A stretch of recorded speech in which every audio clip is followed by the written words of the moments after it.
Hai, bertemu lagi kita pada kali ini. Jom belajar bersama cikgu.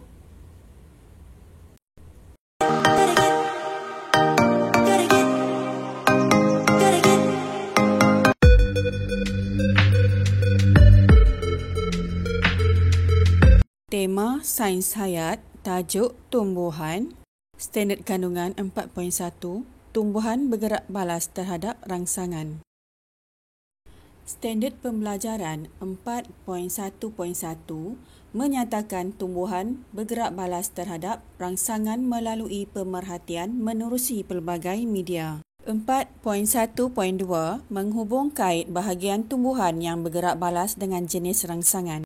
4.1.3 membuat kesimpulan bahagian tumbuhan yang bergerak balas terhadap rangsangan dengan menjalankan penyiasatan.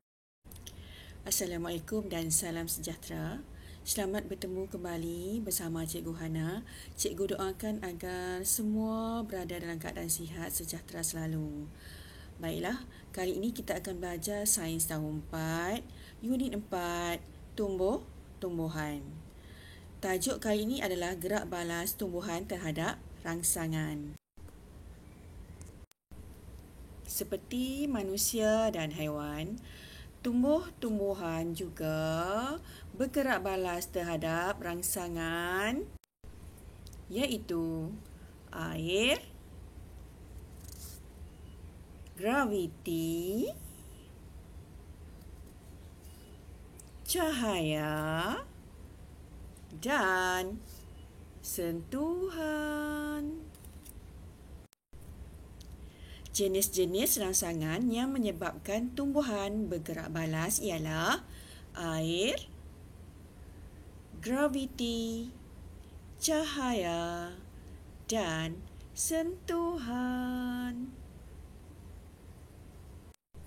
Kenapakah gerak balas penting kepada tumbuhan? Gerak balas penting kepada tumbuhan kerana gerak balas membantu tumbuhan untuk mendapatkan apa yang diperlukan untuk tumbuh besar dengan sihat. Bahagian-bahagian tumbuhan yang bergerak balas terhadap rangsangan ialah pucuk dan bunga, akar dan daun. Gerak balas tumbuhan terhadap rangsangan hanya melibatkan bahagian-bahagian tertentu pada tumbuhan sahaja. Contohnya, pucuk bergerak balas terhadap cahaya, akar bergerak balas terhadap air dan graviti, manakala daun sesetengah tumbuh-tumbuhan bergerak balas terhadap sentuhan. Aktiviti gerak balas tumbuh-tumbuhan. Jom perhatikan. Apa yang dapat diperhatikan ialah pucuk tumbuhan tumbuh bengkok ke arah lubang. Apakah inferen yang boleh dibuat?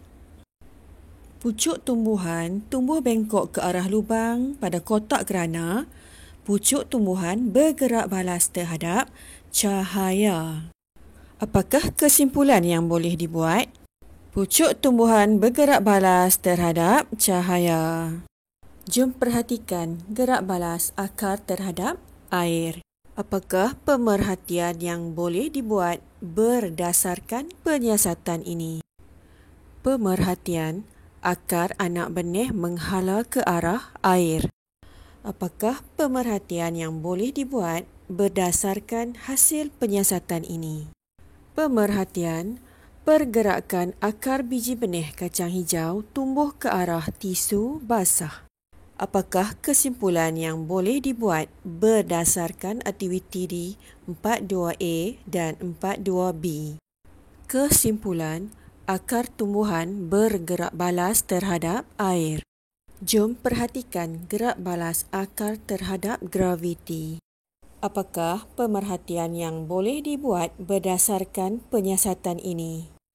Pemerhatian, akar anak benih 4.3A membengkok ke bawah, manakala akar anak benih 4.3b lurus ke bawah dan membengkok ke bawah. Apakah kesimpulan yang boleh dibuat daripada penyiasatan ini? Kesimpulan, akar tumbuhan bergerak balas terhadap graviti. Jom perhatikan, daun pokok semalu bergerak balas terhadap sentuhan. Berdasarkan penyiasatan ini, apakah yang boleh diperhatikan pada bahagian daun pokok semalu apabila disentuh? Pemerhatian, daun pokok semalu menguncup apabila disentuh. Apakah kesimpulan yang boleh dibuat berdasarkan aktiviti ini? Kesimpulan, daun pokok semalu bergerak balas terhadap sentuhan. Tumbuhan bergerak balas terhadap rangsangan. Jenis-jenis rangsangan yang menyebabkan tumbuhan bergerak balas ialah air, graviti, cahaya dan sentuhan. Bahagian-bahagian tumbuhan dan jenis rangsangan. Pucuk dan bunga bergerak balas terhadap cahaya. Akar bergerak balas terhadap air dan graviti. Daun bergerak balas terhadap sentuhan. Jom saksikan.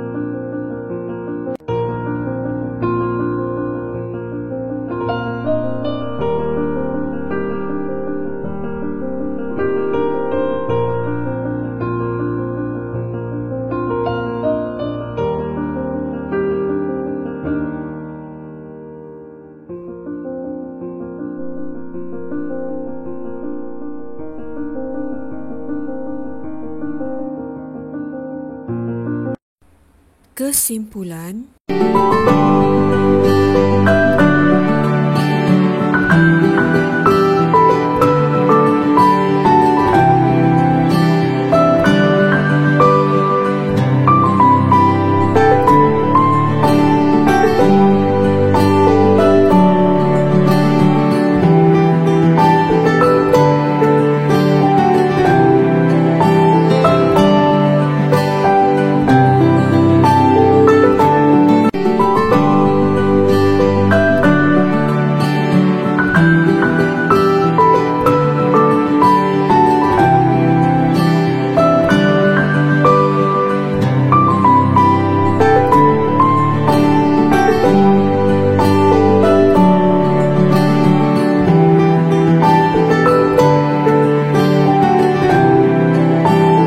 jom uji minda. Soalan yang pertama, namakan bahagian-bahagian tumbuhan yang bergerak balas terhadap rangsangan. Soalan yang kedua, nyatakan jenis-jenis rangsangan yang menyebabkan tumbuhan bergerak balas. Jangan lupa like dan subscribe. Terima kasih.